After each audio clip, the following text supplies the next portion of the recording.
হাতে আমরা আনুষ্ঠানিকভাবে আজকে আমি ধানের শীষ তুলে দিচ্ছি। রবির হাতে আজকে আমি ধানের শীষ তুলে দিচ্ছি। ইনশাল্লাহ রবির সাথে আজকে আমিও বলে যাচ্ছি, এই ঢাকা থেকে ধানের শীষ নির্বাচিত হলে এবং বিএনপি সরকার গঠন করলে রবি যে সকল ওয়াদা মানুষের সামনে করেছে সেইগুলি বাস্তবায়নের জন্য আমিও রবির সাথে কাজ করব। কথাগুলো কোনো সাধারণ নেতার নয়, কথাগুলো বললেন স্বয়ং বিএনপির বর্তমান চেয়ারম্যান জনাব তারেক রহমান। রবি তার নির্বাচনী বক্তব্যে একটু আগে আপনাদের সকলের সামনে বলেছে কিভাবে রবি নির্বাচিত হলে এই এলাকার সমস্যার সমাধান করবে, মানুষের সমস্যার সমাধান করবে। ইনশাআল্লাহ রবির সাথে আজকে আমিও আপনাদেরকে বলে যাচ্ছি যে ইনশাআল্লাহ এই ঢাকা 10 থেকে ধানের শীষ নির্বাচিত হলে এবং বিএনপি সরকার গঠন করলে রবি যে সকল ওয়াদা এলাকার মানুষের সামনে করেছে সেগুলি বাস্তবায়নের জন্য আমিও রবির সাথে কাজ করব। কারণ বক্তব্যের শুরুতেই বলেছে আপনাদের সাথে ঢাকা 10-এর সাথে কিন্তু আমার আত্মীয়তার সম্পর্ক আছে।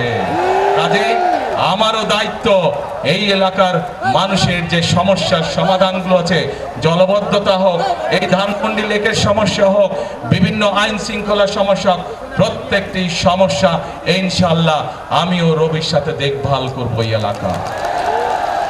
আর তিনি বলবেন নাই বা কেন?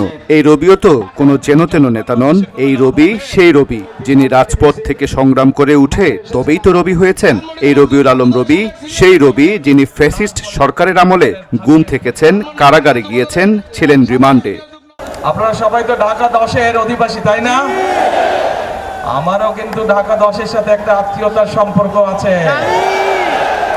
আজ দুপুরে কলাবাগান মাঠে নির্বাচনী জনসভায় যখন তারেক রহমান ঢাকা 10 আসনের শেখ রবিউল আলমের হাতে ধানের শীষ তুলে দিলেন, তখন চারপাশে হাততালিতে যেন সাধারণ মানুষ জানান দিলেন জনাব তারেক রহমান ঠিক যোগ্য মানুষের হাতেই দায়িত্ব বুঝিয়ে দিলেন।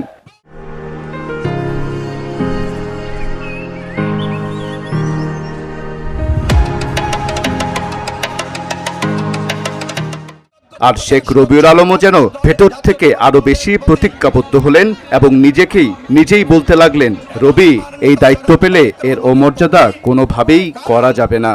ঢাকা 10 আসনে ধানের শীষ প্রতীক দিয়ে তারা আমাকে আগামী জাতীয় নির্বাচনে অংশগ্রহণ করবার সুযোগ করে দিয়েছেন। এই জন্য নেতা এবং দলের কাছে আমার অপরিসীম কৃতজ্ঞতা। Video Bangla news desk.